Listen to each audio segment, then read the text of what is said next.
This autumn, my parents visited us for the second time since I moved to China.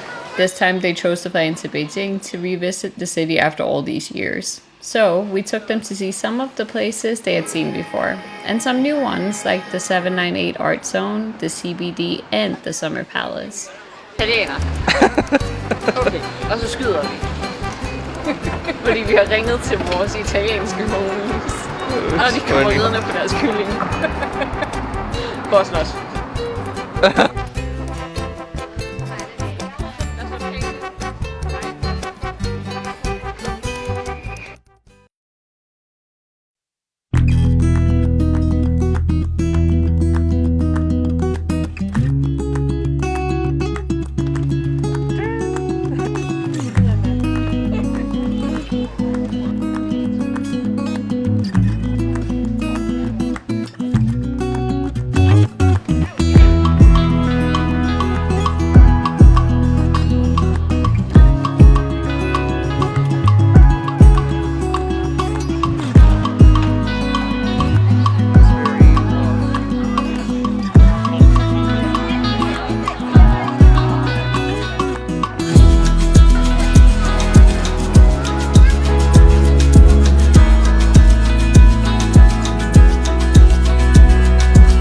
But on the final day, we have something important to do. As soon as my parents had booked their flights, we notified my in-laws so they could meet my parents. We thought Beijing would be better so they didn't have to travel as far. In my culture, parents meeting is a very casual thing. Parents usually meet the people their kids are dating, even when it's not that serious. So seeing Chinese people's reaction to me having met my in-laws when I just got to China was quite surprising. But this is pretty serious to me. I think Chinese people can verify this for me. In my culture, parents meet up means you're being very serious to each other. Not just that, parents also want to leave good impression on your in-laws' parent. So I was a little bit stressed out. I think my parents were also stressed out because, they never experienced this in their life.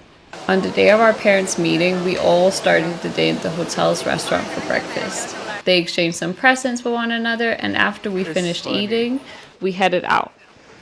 Our parents can't communicate with each other, so we thought doing something active would be the best. We walked to the White Tower Temple and walked around the hutongs. We even went to a cathedral.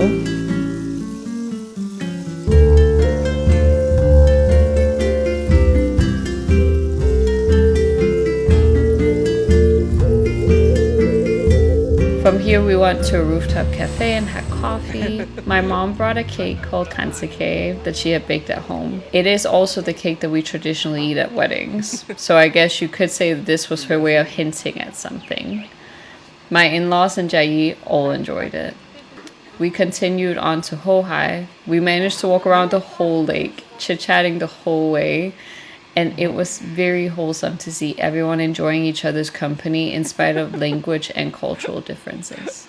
So my parents have booked this restaurant for dinner because, it's a formal meetup. So my dad have heard this restaurant from an influencer.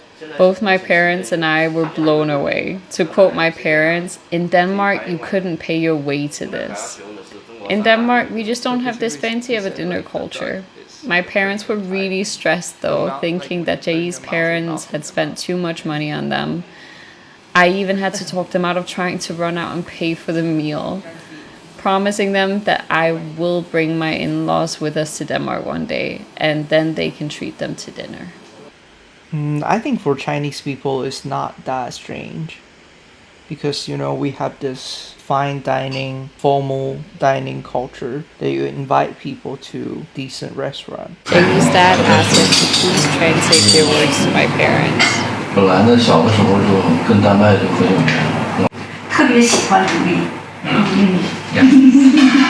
美丽善良的女孩。I got a little emotional because my in-laws said some very kind things about me.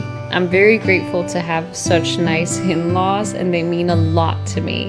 And even though I know that they really care about me as well, it felt really nice to hear it said out loud. All in all, I was really happy seeing our parents getting along and a little bit relieved that it turned out well after all this time. At least Julie's parents know the people here treated her well. They won't be worried about her being in China. And I felt like we have finished one very important chapter of our relationship.